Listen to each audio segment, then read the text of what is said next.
ये Pakistan Bharat cease fire पर तैयार हो गए हैं। अमेरिकी सदर डोनाल्ड ट्रंप की जानिब से ये बड़ी स्टेटमेंट सामने आ रही है। पाकिस्तान और भारत सीज फायर पर तैयार हो गए हैं। आज के दिन की फतह के बाद की ये सबसे बड़ी खबर है कि पाकिस्तान और भारत जो हैं वो सीज फायर पर तैयार हो गए। अमेरिकी सदर डोनाल्ड ट्रंप जिन्होंने कहा था कि हम सालिसी की कोशिश कर सकते हैं और गालिबन नजर भी हमें आ रहा है कि उसमें कामयाब हुए हैं। पाकिस्तान और भारत सीज फायर पर तैयार हो गए हैं। अमेरिकी सदर डोनाल्ड ट्रंप की जानिब से ये एक बड़ी स्टेटमेंट सामने आई है।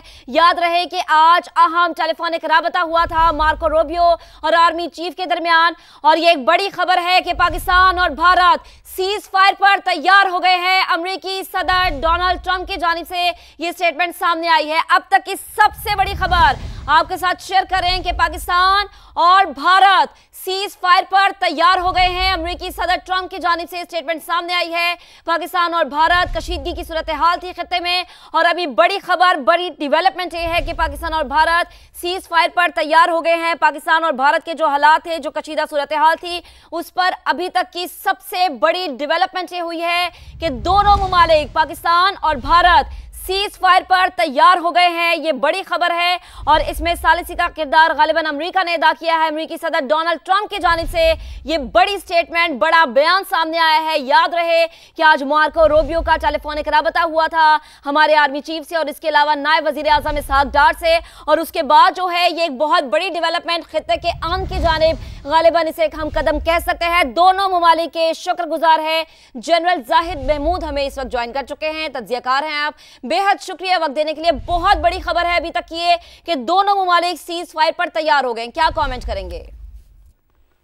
जी देखिए, ये अभी रीसेंट डेवलपमेंट है इवॉल्विंग सिचुएशन के साथ साथ। अल्हम्दुलिल्लाह देखें, अगर पाकिस्तान ने ये इस वक्त अल्हम्दुलिल्लाह एस्केलेशन लैडर पर बहुत ही अच्छी पोजीशन, फर्स्ट टाइम हमने तो अपनी लाइफ टाइम में पाकिस्तान को मिलिटरीली, पॉलिटिकली, डिप्लोमेटिकली एक बहुत ही अच्छे पोजीशन पर देखा है, और अल्लाह का जितना भी शुक्र अदा करना चाहिए वो कम है कि पाकिस्तान का आज एक कैरेक्टर और पाकिस्तानी का कैरेक्टर ये सामने आया है। और वो जो बच्चे जिनकी शहादतें हुई थी, जो इनका हमारे ऊपर बहुत दिलों पर और हमारे दिमागों पर बहुत बड़ा बोझ था, जिनको शहीद पिछले दिनों किया गया है, इर्तजा को, हवा बीबी को, मोहम्मद बिन जुबैर को, उमर जुबैर को, उन बच्चों को का एक बोझ था। तो I think Pakistan is in a better position. हमने डेटरेंस रीगेन की है और अब पाकिस्तान को दुनिया इग्नोर नहीं कर सकती, और ये भारत तो अब बिल्कुल इग्नोर नहीं कर सकता। मेरे ख्याल में बहुत अच्छी मूव है। न्यूक्लियर कंट्रीज हैं दोनों।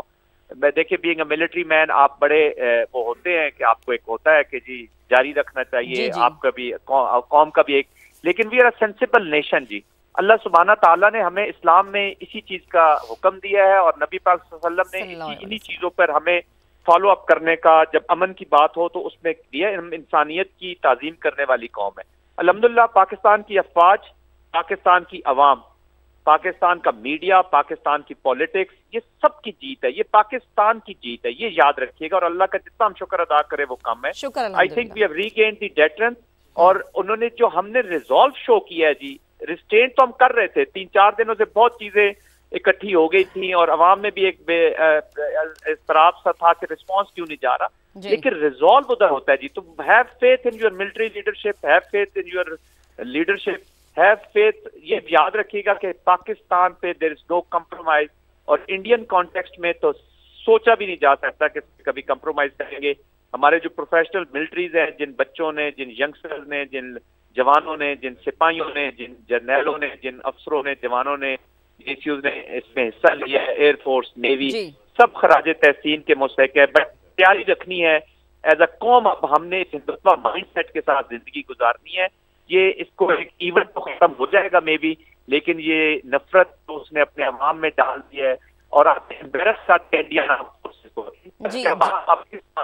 उन्होंने जो बीज बोए हैं नफरत, खासतौर पे भारतीय पंजाब में उन सिखों को टारगेट करके, अपने लोगों को टारगेट करके, इसका खुमियाजा मोदी और उसका भारत भुगतेगा। ये मैं आज आप अभी पर नोट करके रख लें कि उन्होंने बीज बो दिया खालिस्तान का, और ये इसको भुगतना पड़ेगा। लेकिन हमने देखा ना कि हम आखिरी लम्हे तक कहते रहे कि हम अमन चाहते हैं, हम ये ख्वाहिश रखते हैं कि खित्ते का अमन बर्बाद ना हो, लेकिन हमें मजबूर किया गया। साथ रहिएगा, अपने नाज़रीन को हम ये दिखा भी रहे हैं कि डोनाल्ड ट्रंप की जानिब से जो समाजी राबते की वेबसाइट का इस्तेमाल करते हुए पूरी दुनिया को एक अहम पैगाम दिया गया है। इसी पर बात करेंगे। Senior anchor person Talat Hussain साहब हमें ज्वाइन कर चुके। तलत साहब, बहुत बड़ी खबर है, ट्रंप ये लिख रहे हैं कि फैसले पर दोनों मुमालिक मुबारक के मुस्तहिक है, पाकिस्तान और भारत ने समझदारी से काम लिया।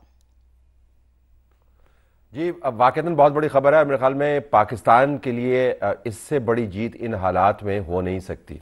और मैं कह रहा हूँ इन हालात में क्यों, पाकिस्तान तैयार था अगर हिंदुस्तान अगले स्टेप पर जाता। और आपने देखा कि सुबह पाकिस्तान की तरफ से इंडिकेशन आया कि न्यूक्लियर कमांड अथॉरिटी का इजलास भी हम बुला रहे हैं। तो हमारे लिए तो बड़ा वाज़ेह स्टैंस था कि कैसे हमने अमेरिका को या दुनिया के दूसरे जो अहम ममालिक हैं, उनके कैपिटल्स हैं, उन तक अपना पैगाम पहुंचाना है।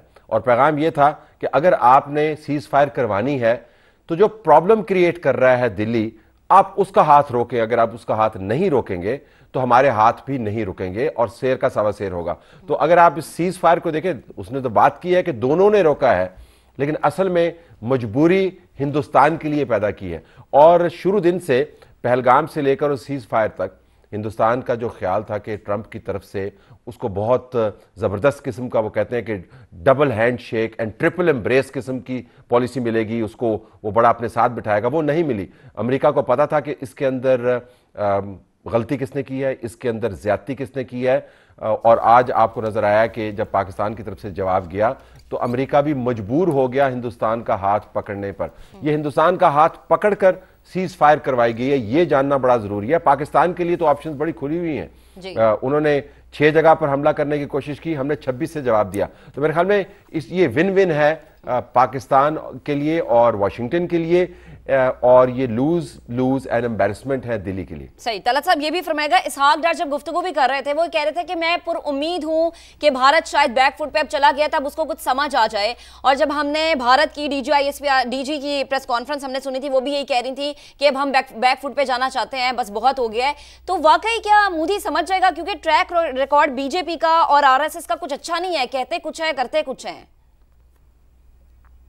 ये आपने बहुत अच्छा जाविया निकाला। और हम इसी प्रोग्राम में किरण के साथ बैठे हुए, रोकड़ी साहब के साथ बैठे हुए बात कर रहे थे कि जब 6 और 7 को उसने वारदात की तो उसकी तरफ से जो बयान आया वो भी जहन में रखिएगा कि अब हमने कर लिया है, हमने एस्केलेशन नहीं करनी। और अगले 3-4 दिन के अंदर आपने देखा उन्होंने वारदात को कैसे बढ़ाया, फिर कल के वाकयात हुए तो दूसरी मरतबा फिर उनकी ठुकाई हुई। हम यकीनन उनके ऊपर यकीन नहीं कर सकते, लेकिन इस वक्त जो यकीन को तोड़ने वाले होंगे वो फिर उन जामनों के गले पड़ेंगे जिन जामनों की तरफ से ट्वीट आ रहा है, और वो है डोनाल्ड ट्रंप। तो अगर आप दोबारा से वारदात करना चाहते हैं तो ये याद रखिएगा कि इस मरतबा जो गुस्सा आपकी तरफ आएगा वो सिर्फ पाकिस्तान की तरफ से नहीं आएगा, डिप्लोमेटिकली आप आइसोलेट हो जाएंगे। अभी भी मोदी के लिए अंदरूनी तौर पर बहुत मुश्किल है, बल्कि अगर हमारे पास वो तस्वीर हो जिसके अंदर वो अपनी तमाम फौज के लोगों के साथ बैठा हुआ है, उसके नेशनल सिक्योरिटी एडवाइजर भी बैठे हुए हैं, वो एक रिमार्केबल तस्वीर है।